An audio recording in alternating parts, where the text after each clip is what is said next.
চট্টগ্রাম নগরীর বাকুলিয়ায় বিএনপি দু গ্রুপের সংঘর্ষে মোহাম্মদ সাজ্জাদ নামে এক ছাত্রদল কর্মী নিহত হয়েছেন। আহত হয়েছেন 10 জন। তাদের কয়েকজনের অবস্থা আশঙ্কাজনক। এ ঘটনায় নিষিদ্ধ ছাত্রলীগের অনুপ্রবেশ ছিল বলে অভিযোগ করেছেন চট্টগ্রাম সিটি মেয়র। চট্টগ্রাম থেকে চৌধুরী ফরিদের পাঠানো তথ্যচিত্রে রিয়াজ ইসলামের রিপোর্ট। সোমবার রাতে চট্টগ্রাম সিটি কর্পোরেশনের মেয়র ডাক্তার শাহাদাত হোসেনের ব্যানার সরানোকে কেন্দ্র করে বিএনপির দুই পক্ষের মধ্যে বাগবিতণ্ডা হয়। এক পর্যায়ে তা সংঘর্ষের রূপ নেয়। গোলাগুলির ঘটনাও ঘটে। এতে বেশ কয়েকজন গুলিবিদ্ধ হন। আহতদের চট্টগ্রাম মেডিকেল কলেজ হাসপাতালে নেওয়ার পর সাজ্জাদ নামের এক ছাত্রদল কর্মীর মৃত্যু হয়। নিহত সাজ্জাদের বাড়ি কুমিল্লা জেলার মুরাদনগর থানার হীরাকান্দা এলাকায়। স্বজনরা জানিয়েছে সাজ্জাদের বুকে ও শরীরের বিভিন্ন অংশে গুলি চিহ্ন রয়েছে। আমরা সঠিক জানি না। মোবাইল করে দেখেন, মোবাইল সব বন্ধ। আমার ছোট ছেলে, এটা সবার ছোট। আমার 3 ছেলে, এক ছেলে ছোটটা সাজ্জাদ। যারা মারছে আমি এদের বিচার চাই।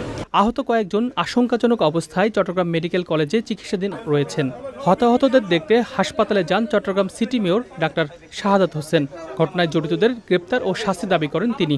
যে যুবলীগ ছাত্রলীগের যেসব ক্রিমিনাল একসময় এখানে ছাত্রলীগের সভাপতি মানিক ছিল, আমাদের ছেলেদেরকে অনেক অত্যাচার করেছে, তারই কিছু ছেলেপেলে এখানে আছে। ইভেন দক্ষিণ জেলার কিছু ছেলে এখানে আমি দেখতে পাচ্ছি, তারা এখানে এসে একটা গার্ড বেঁধেছে এই এলাকায়। কিন্তু আমার মনে হচ্ছে বাকুলিয়া থানার যারা দায়িত্বে আছে তাদের গতিবিধি এবং ওসি সহ যারা কর্মকর্তা আছে তাদের ব্যাপারে আমার যথেষ্ট প্রশ্ন আছে। আমার মনে হচ্ছে তারা আওয়ামী লীগের কোনো না কোনো ঊর্ধ্বতন কর্মকর্তার পরামর্শে এই থানা চলছে। দোষীদের গ্রেপ্তারের চেষ্টা চলছে বলে জানিয়েছে পুলিশ। রিয়াজ ইসলাম, চ্যানেল আই।